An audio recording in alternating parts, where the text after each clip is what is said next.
say live streaming, but then in a minute it'll say, okay, there's live streaming. Now I'm going to record it. So as soon as we go record, I will start. So hang tight.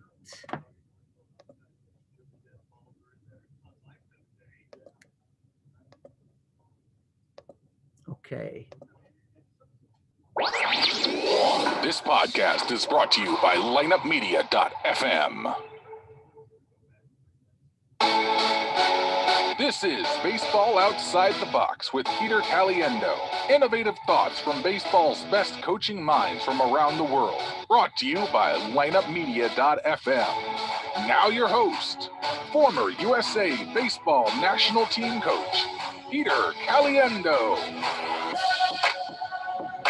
Hello, everybody, and welcome to Baseball Outside the Box. Thanks for joining us in the USA and around the world. We are thrilled that you can join us, and thank you so much. We have over 100 countries listening to the show, and we're thrilled about that. Don't forget, audio, Baseball Outside the Box, YouTube Live right now if you got any questions, and also YouTube Live is Peter Caliendo. Facebook, Peter Caliendo also at his live. If you got any questions on Facebook, go ahead and type them in the chat box, and we will get some questions to you. And don't forget, just do us one little favor. Everything's free. All the shows, YouTube, Facebook, everywhere that we do them.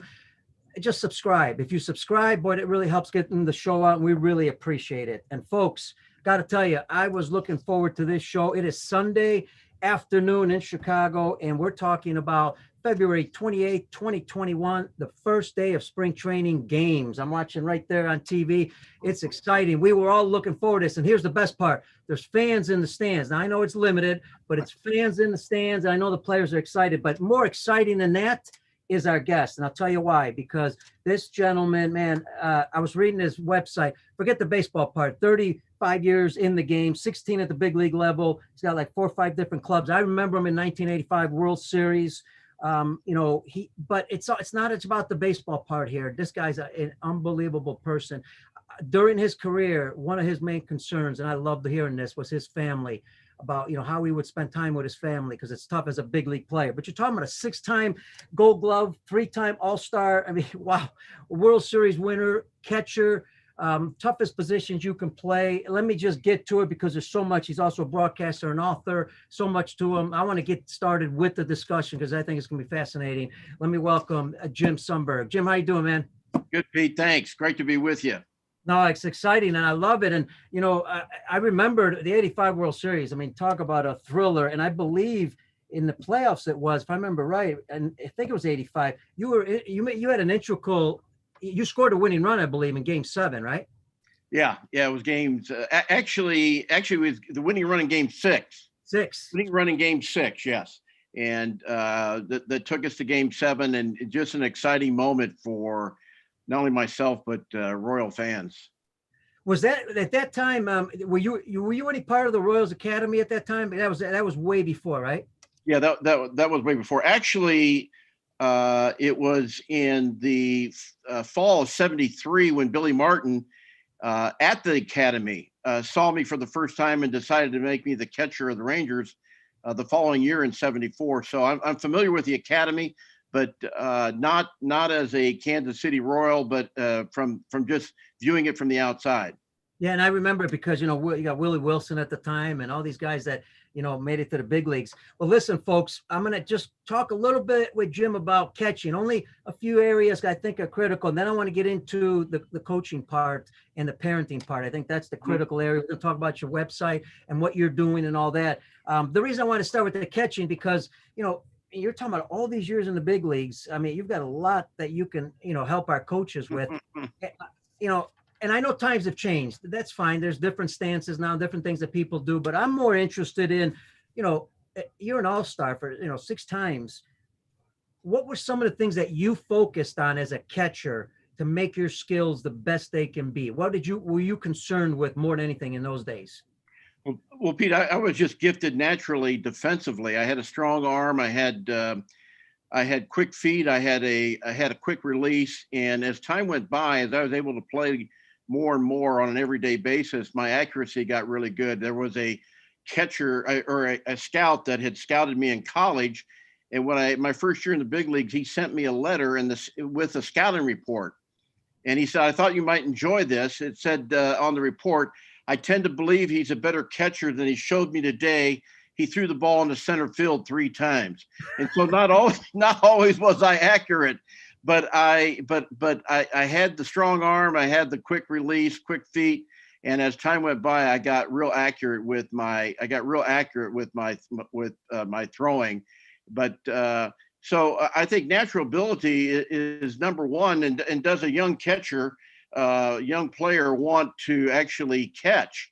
It just so happens too that undiagnosed during my early years, I was ADHD, and so it made catching really good. In fact, when our daughter was diagnosed with it is when I found out about it myself. And are we okay there? Yeah, we're good. We're good. We got folks ready to call in, ask you questions. Yeah. And so,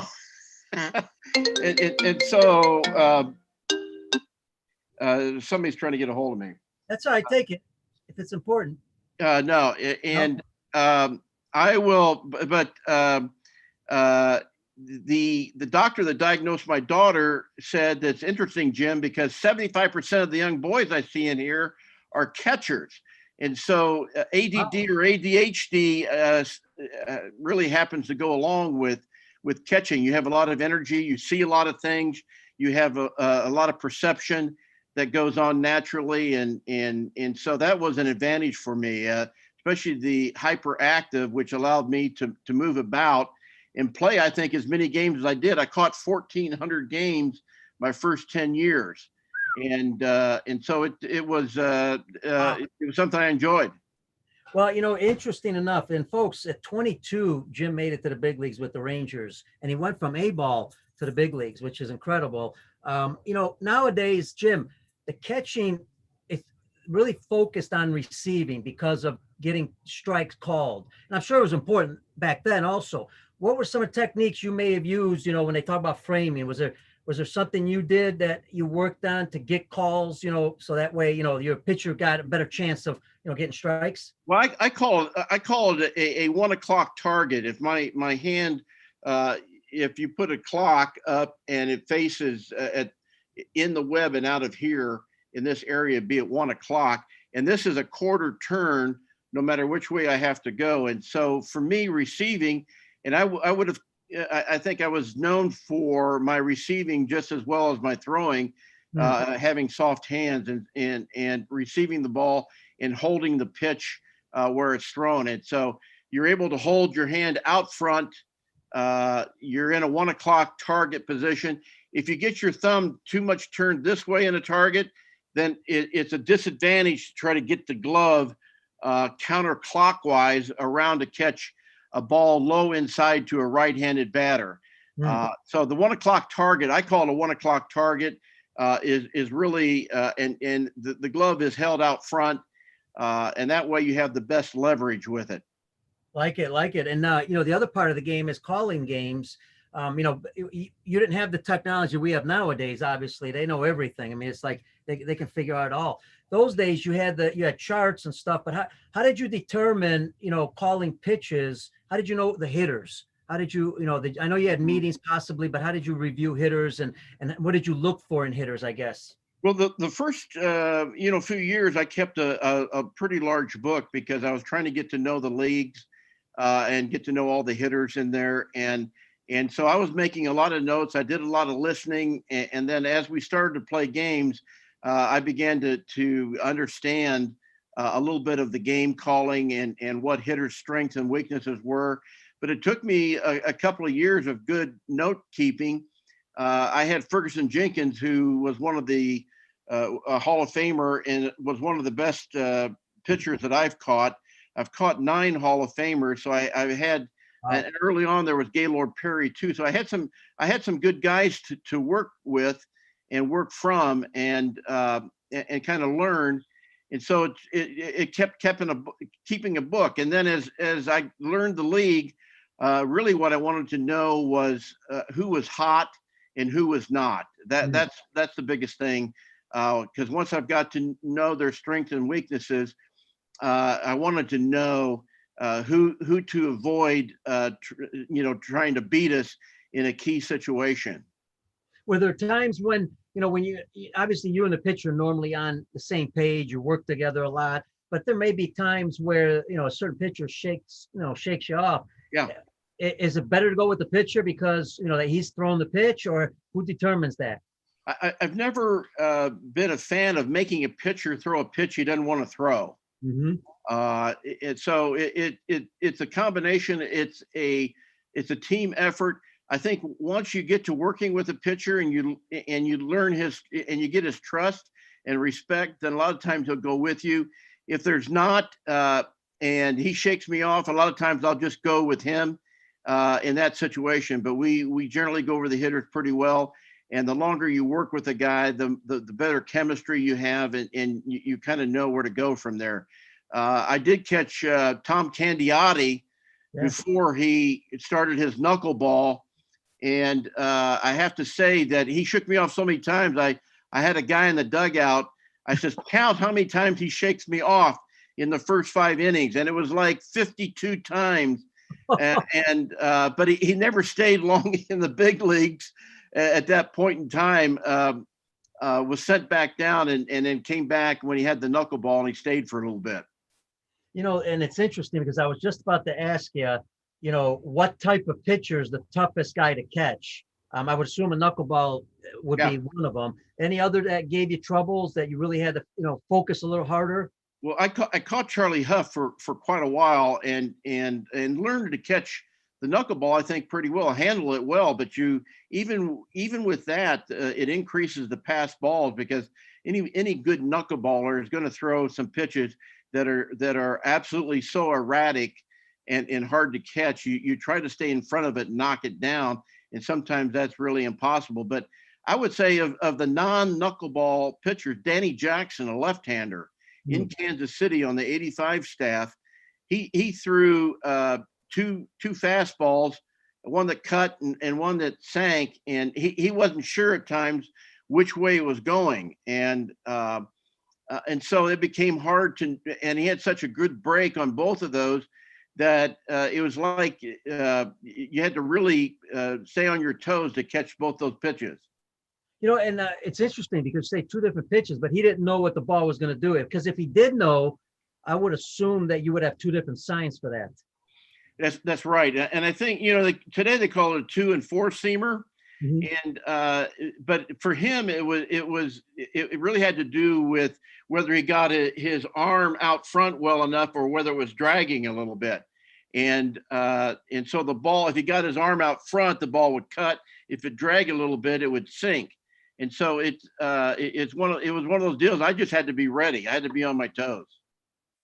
And I remember I was at Mickey on baseball school as a young kid, and Mickey had mentioned, and way over my head because I didn't even know about it. But I think in 1942 or 49, in the World Series, he dropped the third strike. And one of the reasons that he had mentioned that was tough because they didn't have two signs for that certain pitch, and he didn't know which one was coming, and he got held up on it. But the other aspect of the game is that, and I want you to talk to, because we're going to get about talking to parents and coaches and especially volunteers in the game. Mm-hmm. I want you to talk to coaches, younger coaches, because I see it too much, and I see it too much at a lot of other levels too. And that is the umpire relationship that you have with a catcher or with players, the respect and all that. How did you deal with the umpires?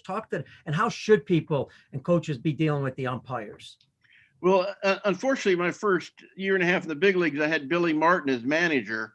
And so he wanted me to be second guessing the umpire, and he wanted me to actually, if the pitch was a little bit outside, or close to a strike, he wanted me to say something to the umpire about that. And the relationship the first year and a half was not real good. I got to the point where I would rather have the umpire a little upset with me than when I got back to the dugout and have Billy yelling at me. Yeah. And so it took, I was actually kicked out of 6 games my first year and a half. Wow. But only 2 games my last 14 and a half. So after Billy stopped, moved on to the Yankees, and we had different managers, it took me a couple of years to really smooth out the relationship. And it's really important to have that good rapport and that good relationship with the umpires, and it really does, I think, benefit you. Sometimes if there's close calls, it can go your way. I usually got to a point of being honest with them, even if they missed a strike that went against it. I would say, look, that pitch was really not a strike. It was a little bit outside, but I wouldn't do it when the batter was there. I would wait until he was gone. I would wait until there was a situation or I was alone, but I would try to be honest in both directions, whether it went for us or whether it went against us. And so I got a reputation for being honest and only speaking when there was something that was going on in the game. So I think that relationship is really important. I don't think it should be aggressive and confrontational at all, but I think it always should be respectful. Yeah, and a lot of coaches call it the game of inches, and certainly, and when it comes to being behind home plate, that inch helps a lot, and your rapport with the umpire can actually get you some calls, and I certainly understand that. Did you do anything different in your stance to try to get calls? Nowadays, you see a lot of catchers, they're going really low. They're kind of that Manny Sanguian kind of stance, sometimes the one knee or the leg out, and they're trying to get real low. Did you do anything like that to try to give the umpire a better shot at? Mainly just trying to catch the ball out front. If I could catch the ball out as far as out front I could see as I could, and try to catch and elevate a little bit the low pitch, that allows the umpire to see it. Jumping up or moving up, it really affects him. So really staying down as low as you could and staying in a position where you're catching the ball and you're actually lifting the ball up a little bit, that allows the umpire to get a good look at that low pitch. Was there anything, being a catcher, man, all these years, I mean, tough on your body, you're talking about all these games that you caught. Was there anything you did to kind of recuperate? You're playing every day, but anything you did to kind of recuperate your body after you played, or did you just go back to sleep and then wake up and get ready again? It was really tough in Texas because it was really the hottest place, with the old stadium that was kind of wide open, and the sun was on you into the first couple of innings of the game. And so, but a lot of times I would have a full sweat by the second inning, and because we had wind, it actually worked as a little bit of a refrigerator effect on me. With the uniform being totally wet and getting a breeze, it really worked well. So from a game standpoint, the wind really helped. I try to get enough rest and eat well and take care of myself, and that's basically it. I mean, it's a full-time effort to try to do that. Oh, absolutely. I can see it. I mean, that's something I tried at one time when I was a young kid, and I said, that's not for me. I'm going to a different position. I said, I have so much respect for catchers and what they go through. And, they seem to also become very good managers and coaches because, you can't help but study the game. You have to, right? That's right. Yeah, there's been a lot over the years that have catchers that have become managers, and I think it just kind of fits. You're used to kind of running the game behind home plate. You're used to knowing the different positions.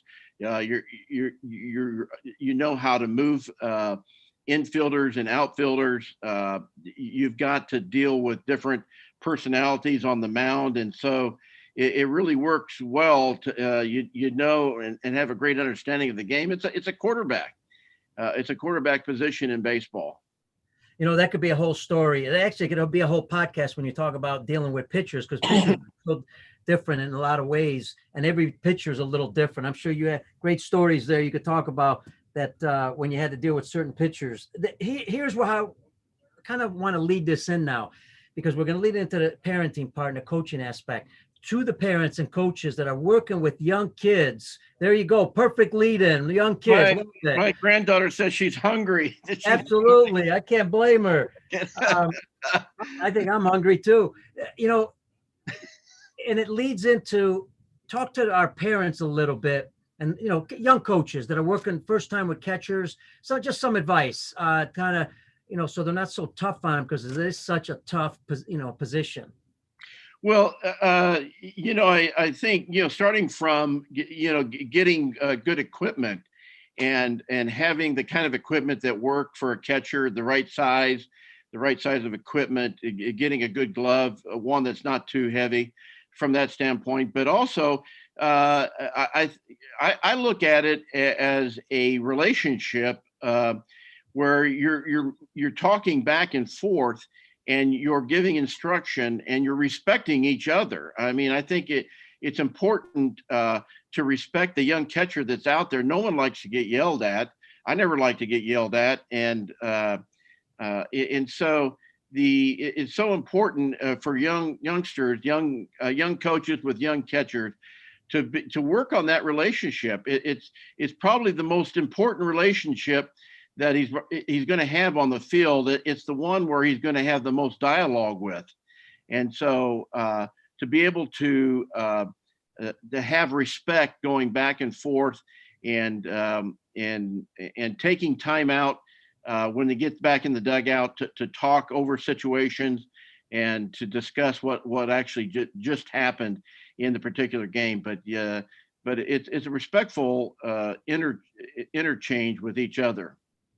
Absolutely. Folks, we're talking to Jim Sundberg, 6-time Gold Glove winner, World Series champion, author, broadcast for the Texas Rangers many years. And we want to now lead into, I think this is kind of at my heart. This is what I believe in. I've always believed that the foundation of our sport, whether people like it or not, I know there's great coaches at high school and travel ball, college and pro ball and all that, but the foundation of it is our parents. Those are the volunteers. It's the biggest, by the way, folks, we say it on the show all the time. It's the biggest coaching organization, but it's not organized, but it's the biggest coaching organization in the world, because if you number the high school, college, and pro coaches, it doesn't even come close to volunteer coaches. That's the foundation of the sport.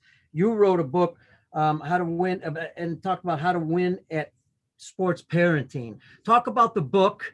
The website, folks, is jimsundberg.com. That's easy. I encourage you to go there. It's awesome. But talk about, why you wrote the book and why parenting and coaching is so important. Well, Pete, when I always kind of wanted to write a book, and when I went to a publisher with an idea of writing a book, he said, really, the parents are wanting to know how to parent in sports. He says, can you address that? And I said, well, sure enough, my wife and I can do that. We've had 3 competitive children who played select sports, and we learned how to navigate that. And so, How to Win in Sports Parenting is really a holistic effort on how to handle the home situation, how to encourage children, how to kind of stay out of the way a little bit. There was a survey I did one time with 15 Ranger players, and in that survey, what I found out that all but one of the 15 had parents that drove them to and from the game, and most of them didn't get involved in the game, which included Buddy Bell's dad. So it was, and also later on, we interviewed girls on the USA gold medal softball team. I think it was, I'm trying to remember the name, but I don't remember the year of it now. But of the girls that we talked to then, only 4 of the 18 girls that were on that club that won the gold medal had parents that actually knew about their particular sport. If the child doesn't have the ability, doesn't have the drive on their own, it's going to be hard to navigate the sports scene. There's going to be a lot of pressure, a lot of tension. If you're a dad coach, I use a trick called the hat trick, a hockey term. And that means that if you're coaching, you got your hat on, you're coaching, instructing, you're disciplined. And then on the way home in the car, you take your hat off and you become the parent, the nurturing, encouraging side of that. And it's not a good thing to be talking sports 24/7 during the game, on the way home, at home, all around the house. There's a time where kids need a break, and especially with as many games as kids are playing today. Yeah, and talk about that, because you brought that ride home. You hear it a lot. Talk about that ride home. What does that conversation look like? And who initiates it? Is it the kid or is it the parent? Well, I think that the parent does. I mean, the parent actually will feed off of what the kid. If the young athlete wants to talk about it, you can go ahead and talk about the game. But I think for the most part, is you can use that time to talk all the things that the child did well that day. He hustled. He had some good at bat. He had good at bats. He swung well at the pitch. You got your hands out front while when you're fielding. You read the ball well off the bat that was hit to the outfield. So there's a lot of different things you can say in a positive way. And then if there's something negative, you can wait and hold it to the next day. I mean, you don't have to necessarily bring that up unless the child does. But the child is real sensitive to that anyway. One of the things if you're at a game, one of the things that happens, if a child makes a mistake, one of the first, especially the younger they are, one of the first things they do is they look in the stands and they look for mom and dad to see how they're responding. And so we tell parents, don't go to your face or don't look up in the sky when you're kids. And of course, the parents feel a little shame at the moment. Right. Their heart is on the field with the child. And it's as if they just made the mistake. And so we say, keep your hands down and be aware of the children when they look in the stands and be encouraging. It's interesting. My parents come from Italy. They didn't know the game a lot. My dad loved the game. He liked watching it. And, my grandmother from Italy thought it was always fixed. They said, oh, they already know the score ahead of time. And, so that was an interesting conversation. But I love Italy. Yeah. I've been to Italy 4 or 5 times now. That'd be awesome country. Yeah. As off the air, you and I talked, I was raised there for 4 years and my first language was Italian. Yeah. My parents, when I was in Little League playing, they must have understood the pressure, even though they didn't know the game. They really never told me when they would come and where they were at. They would kind of aside because they didn't want me to see them because they thought that would put more pressure on them. That really helped me a lot because I remember being a young kid, there was so much pressure already. And then if I knew my parents were there was even more pressure just because they're there because I want to do so well for them. Mm-hmm. So now let's talk about, because no matter what, there's going to be failure. We all know that in the game of baseball. It's the game you fail most of any game. And what happens now if I'm in the car or after a ball game and I say to my, father, mother in the car, I struck out 3 times, I missed the ground ball, and I bring up the negative aspect of what happened. What do you tell the youngster in that situation? Well, I first of all, you bring up a great point because there's no pro sport that you can be an all-star and mess up 70% of the time. I mean, an NBA basketball player cannot shoot 30% of the time. A quarterback can't throw 30% of the time. I mean, it's a great point, and there is a lot of failure on that. And we keep saying one game, one at bat is not a failure. You bounce back. You learn to actually as you move up through sports. By the time you get to the big leagues, you learn to minimize the negative part of the game. You struck out, then you move on, and it's embedded. And by the time you get there, so I think as a parent, you try to minimize the negative aspect of the game. Okay, yeah, you struck out 3 times. I did too one time, and it hurt, but you're going to be okay. You got another game tomorrow, and the big part of baseball is to put the past behind you and kind of look forward to the next day. I think the parent's response, if it's a caring, nurturing type of response, one that sympathizes a little bit, then it's a lot easier for the child to make a mistake and not be so hard on himself.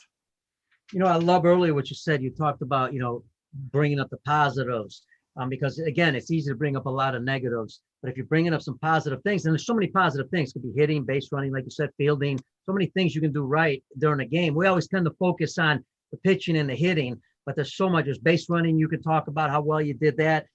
Now, the difficult part, and this is what I want to ask you about, and I want to give a shout out. First of all, there's a lot of people on Facebook. Gary Lefebvre from Arizona, Team USA coach, great guy, great coach. Matter of fact, with the Arizona High School Coaches Association, he's the head of it.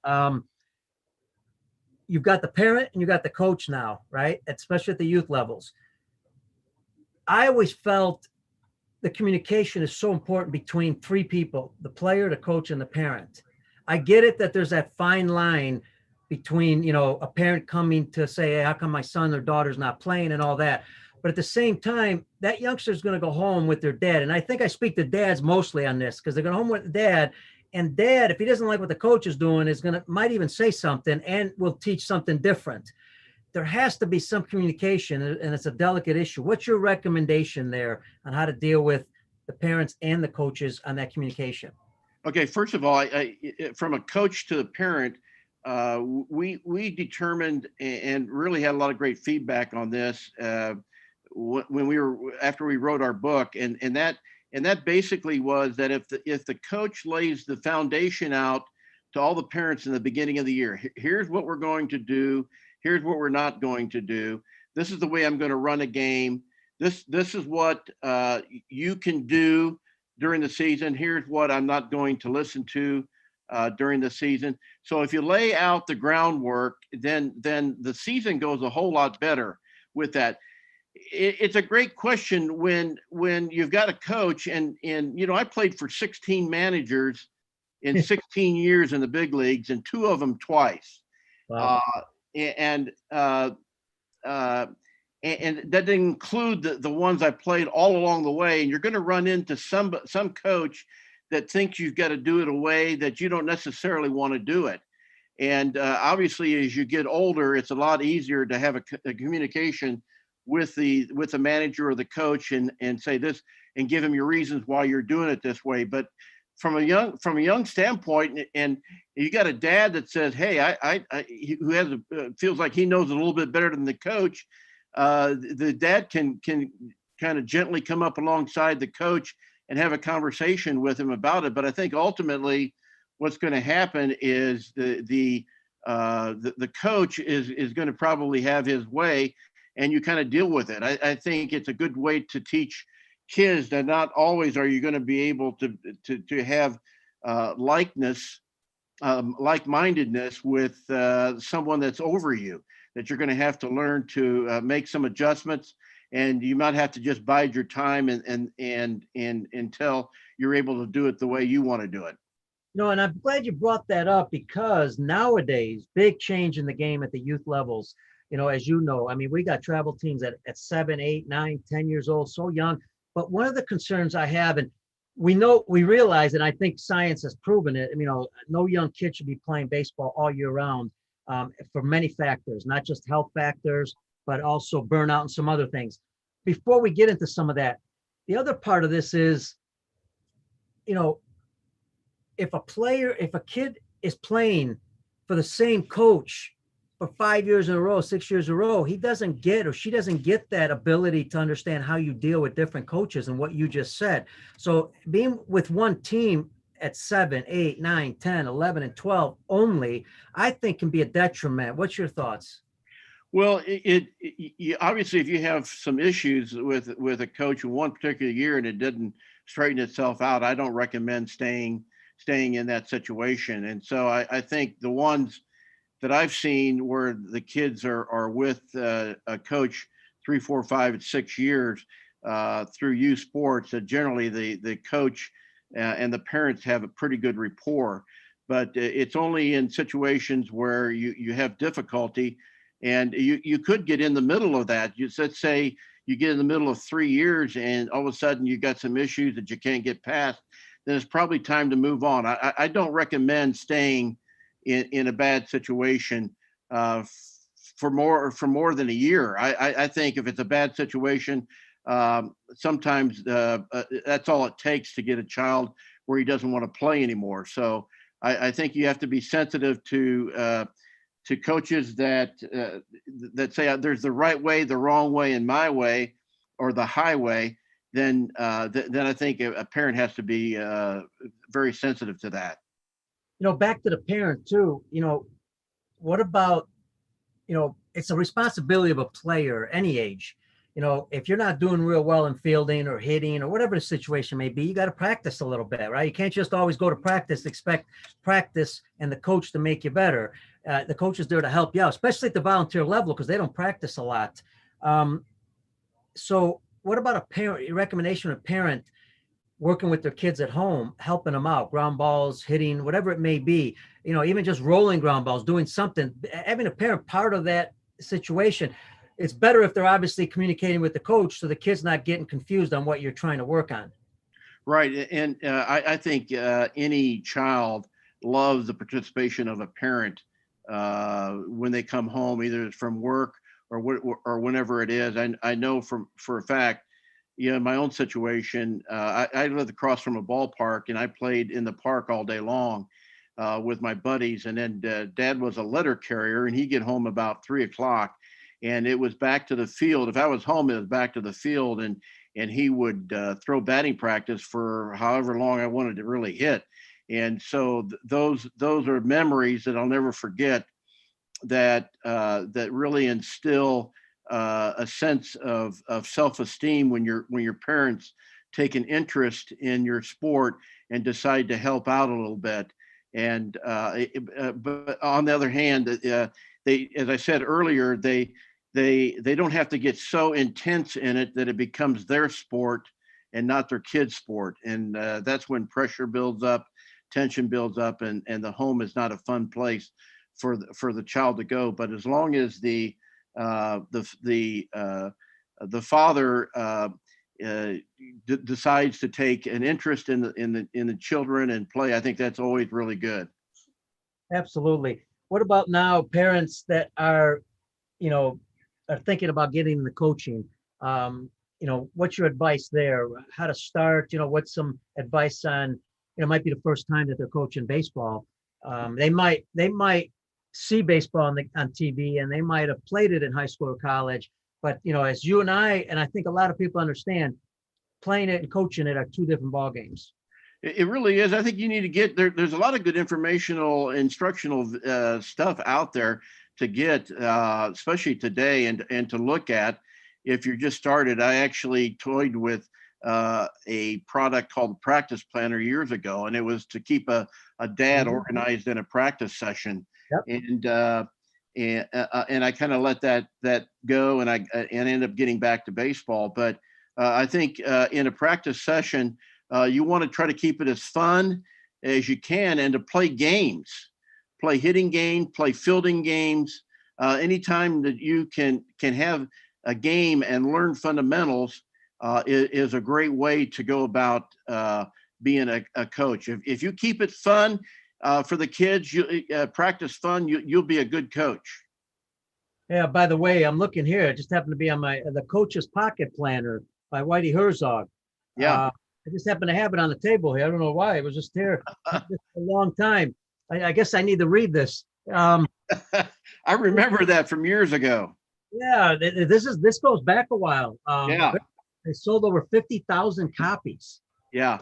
Wow. But it's fundamentals are the same. They don't really change. Proper fundamentals, whether it's hitting, fielding, throwing, base running, it generally stays pretty much the same. It's the conditioning that really has changed. It's practice that's changed in a lot of ways. Jim, in your book, what do we miss here? What some important topics I didn't bring up? Something important for parenting when it comes to the sport of baseball. Well, one of the sections in there, one of the creative sections that I did 8 game day parent personalities, and it was for the parent to help process his emotions during the game, because a lot of times the emotions get out of hand. And I had analytical Alice, who is really psychologist supreme. She kind of checks everybody out, and she sits there. She doesn't really bother anybody. And there's dutiful Debbie, who would rather be watching a TV show or a movie, but she's there watching with her kids. So all these personalities go through. Rambunctious Randy, passive Paul, Smoking Sam, That's all Mitchell true. Vance. I mean, they're 8 parent personalities that you see at every game. I took 5 years when I was watching my girls play volleyball, and I got creative with the way parents process their emotions during the game, and so it's a chapter that I deal with how parents can better deal with their emotions during a game, especially when it tends to get out of hand. Because we're all, from a very early point, we're trying to get our parent sports legs. Mhm. We really are, and it takes some time to really learn to process those emotions. Yeah, if you haven't really been involved like that as a parent, it's really tough to understand it because we do know, as you said earlier, you know, you're sitting in the stands when you see your youngster failing, that drives you nuts because if you feel like your heart's being torn out because you want them to do so well. So it's understandable, but understanding how to deal with that pressure that you're in the stands, that's the difficult part, and that's the part that you're showing in your book. Yeah, and the number one emotion that most people have during a game is shame.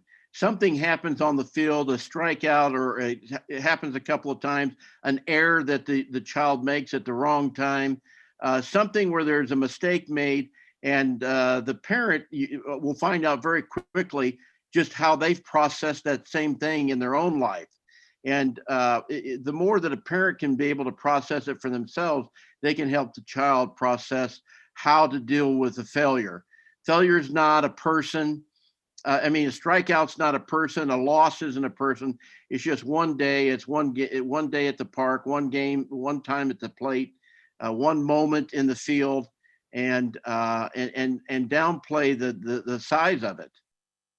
A lot of parents are coaches, so that's a double whammy because now you're in the dugout, and now your son or daughter is not doing well, and you're right there with them. That can be real tough. So talk about how to deal with that aspect of it. Well, it is because I think the coach probably has more pressure on them because they're thinking, well, I'm the coach and my kid should really know better how to play it, and so the coach has to model it better than any parent. Mhm. He's the number one modeler of that on the field, and if he can't do that or she can't do that, then there's going to be the team is going to have trouble processing, and the parents are going to have trouble processing mistakes. So if the coach has to lead the way, and especially with his own child, he can't be extra hard on his own child, which some of them tend to be because of this sense of shame when a mistake is made. I've heard a lot of coaches talk about, they won't coach their own kid in a game. They'll let the assistant coach or another coach work with, their son or daughter. That makes sense? Yeah, yeah. I mean that makes a lot of sense. Again, it comes down to the relationship. If the parent is going to be led by the parent, if the parent the emotions are under control and can be handled, then it's possible that it could work. But it does come down to who is going to be patient, who's going to be understanding, who can give comfort. I say give comfort at times when comfort is needed, whether it's a strikeout or an error. So that's an important thing, and kids know. Kids really have an understanding of who they can go to when something bad happened. Boy, and you said it, keyword patience, because this game can turn you upside down in a second. When things are going well, all of a sudden things change and they're not going as well. Folks, we got about 12 minutes to go here with Jim. If you got any questions, but a lot of people on Facebook, thank you. Michael Jordan always said, I'm paraphrasing, that, he failed so much when he was younger. That's really what made him really good later on.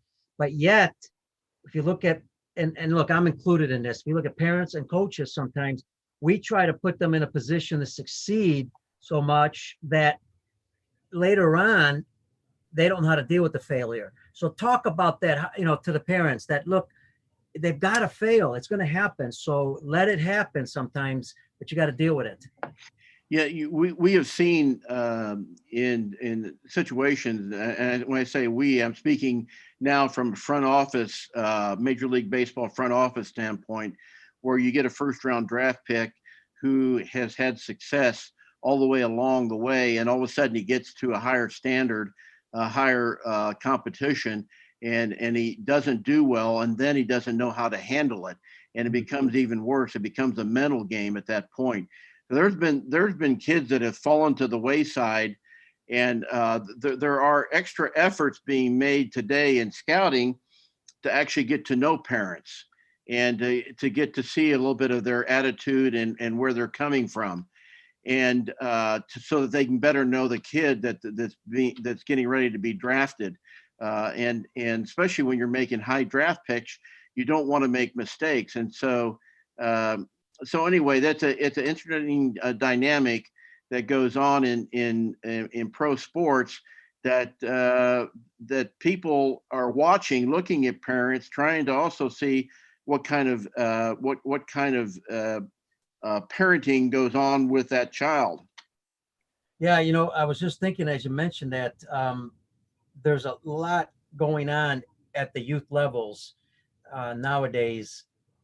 Is there something that kind of bothers you where the game's heading at the grassroots level, whether it be coaching or parenting or number of games they're playing, anything like that you think we got to be real careful that we may be heading in the wrong direction? Because our goal is to keep these kids in the game as long as possible, right? Mm-hmm. Making it fun, making them individually better, so that way they Mm-hmm. enjoy the game. So is there something that you're concerned about? I think you have to watch the game load for kids under 12. I think that's really important. When I hear that a 10-year-old is playing 100 games in a year, I'm thinking burnout. I'm thinking their body can't really process that many games. Through the age of 12, I played 15 organized games, but I played every day in the ballpark with the friends, and when you're playing that many games, the stressor is on the pitchers, and so. The medical people for the Texas Ranger baseball, the orthopedic people, talk about not throwing more than 80, 100% pitches in a week. And I think that's the biggest that's the biggest thing that we see today is the number of kids that have overpitched in games before the age of 14 and hurt their arms. Our medical staff gave me an article a few years back that was in Sports Illustrated, and it's an interesting article because it had a pitcher-hitter breakdown, and the pitchers were from the north and the hitters were from the south. And the reason the pitchers were from the north is because it was a shortened season, and they didn't really have a chance to get a lot of games and get hurt. And so that was really a telling story about if you're in the South and you're playing a lot of games, that you've got to be very careful about how many innings you put on a young kid's arm. Yeah, great point, because we are seeing a lot of injuries and guys are throwing harder too. Or, they might even be going, too young to weighted balls. They're not ready for it. There's so many things that are changing in the game. And the other concern is, and you mentioned, South and North, there's a lot of showcases that are during the Christmas time. Well, I live here in Chicago. Well, pitchers aren't ready to pitch at a showcase in Florida that coming from the North. That's a big concern, and we got to be really careful with that. I mean, what's your thoughts? No, it would be the same thing. It's kids that are in the North going to the South and they hadn't thrown for a while. It's still an arm situation. You got to be very careful. And to do something like that and do it effectively, they've got to continue to throw in the North to be prepared for the game in the South. And so it's one of those things. I know that a lot of coaches that I at the major league level that I have been around not let their kids pitch until the age of 14. And the growth plates are still active and they're working. And after the age of 14, then they can put more stress on the arm. But parents have got to be very careful about a child taking a month, 2 months off, and then going down and all of a sudden trying to throw in the 90s at a game where scouts are going to be at. It's very dangerous. And that's why I brought up, the most important level is the grassroots level, parent coach, because it's important that they're more educated than anything. I understand it's not their full-time job, But, organizations like USA Baseball and others in the U.S. are trying to educate as many parents as possible, because the more educated they are, the less issues we will have in what you're talking about. So I encourage everybody to, get Jim's book. We're going to put it on the website. The other aspect of this that I was writing down, we know the answer to this, but I want to ask you this thing. Up till high school baseball, how many sports did you play? I basically played three. I played three sports, and then finally I went to playing two. But when I gave up football after junior high, I went to cross country. So I did cross country, I did basketball, and I did baseball. I didn't play one sport all year long. I played multiple sports. It just is good for an athlete to do that. And talking about that, now you got football. To talk about what that did for you. What could football do for you for baseball? What could other sports do for you?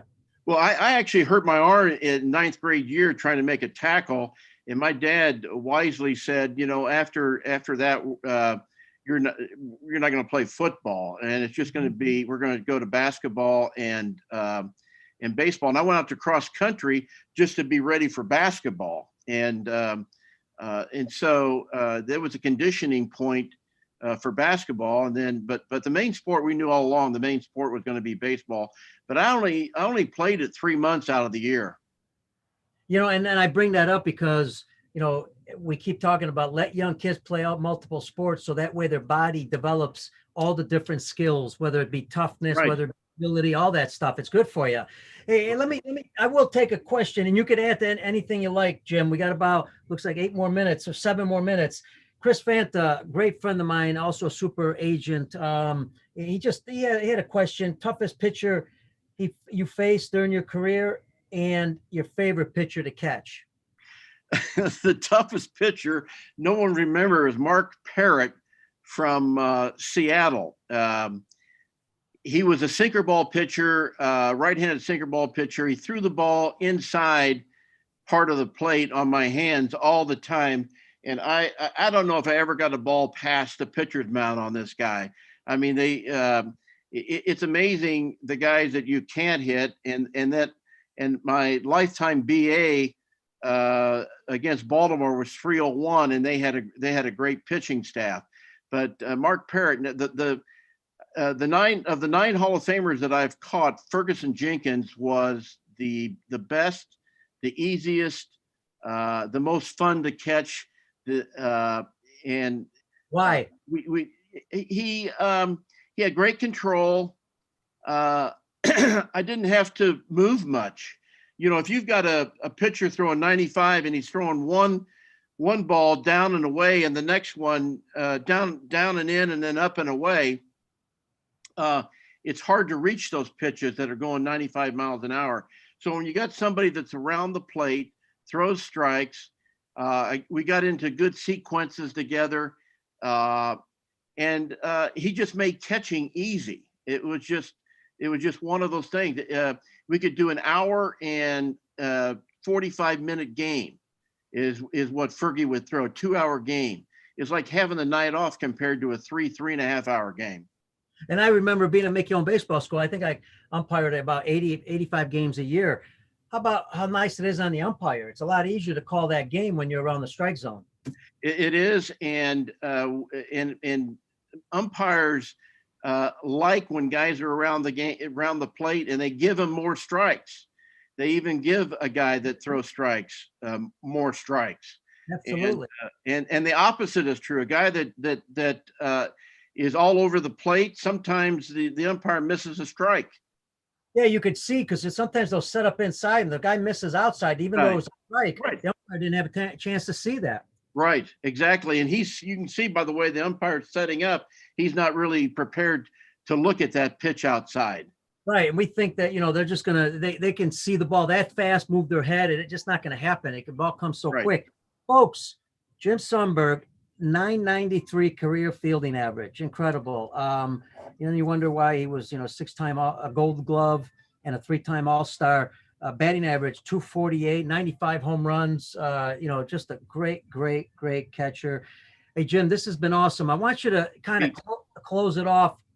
because it's more important about your website, the book, what you do personally. I know you do a lot of speaking, a lot of it's probably been virtual now. So I want to really let the folks know, because there's so many interesting things here. You talked about, I read about legacy matters, expand your vision, increase legacy. I mean, that's a whole new topic in itself we could talk about. So give the folks a little more. Well, the latest book is Legacy Playbook. And so it's really more of the book that I wanted to write most of my life. It's a life story about having a father that actually pushed hard. He played the game through me. He wanted to try to have a chance to play and never did. And I talk about some of the difficulties that I went through on that, and some of the issues of an overbearing parent, and some of the cycles that I went through because of that, and how I came out of it. It's a great book. It's 50 days of encouragement on what matters most. And so I do a blog. I also have a blog. You can go on to jimsundberg.com and subscribe for the blog, and do it.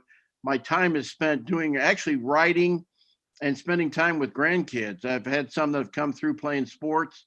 We're always involved in sports, and it doesn't take too long to get caught up on actually things that are happening around baseball, around the major leagues. Yeah, and what's great is that you've been through a lot of things, and you can really relate that to the parents and the coaches, especially what you just talked about. When you just mentioned this about, your father, the first thing that came to my mind was Jimmy Pearsall.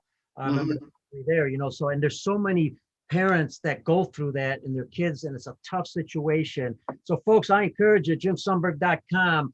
Go to it. As a matter of fact, if you go to it, everything Jim's talking about is right on the website. We will send it out. We'll set it up on the show notes. Jim, I need you to get to your grandkids, because I know your granddaughter's hungry. Yeah, she's hungry. I can't thank you enough, folks. Just so you know, Pete, thank you. Jim and I have never met, and he was so gracious to do this. Thank you. God bless you. And Right, thank you, Pete. Thank you very much, Jim. All right. Jim, that is Jim Sundberg. Also, special thanks to Brian Crocker, producer with the Lineup Media Group. And also a thank you to everybody on Facebook, on YouTube. Just do us a favor. It's all we ask. Go to YouTube, Peter Caliendo, subscribe. That really helps get the show out. We really need your help in doing that. And then if you can, go to Baseball Outside the Box. That's where the audio part's at. The video's on YouTube. Go to the audio part, hit subscribe there too.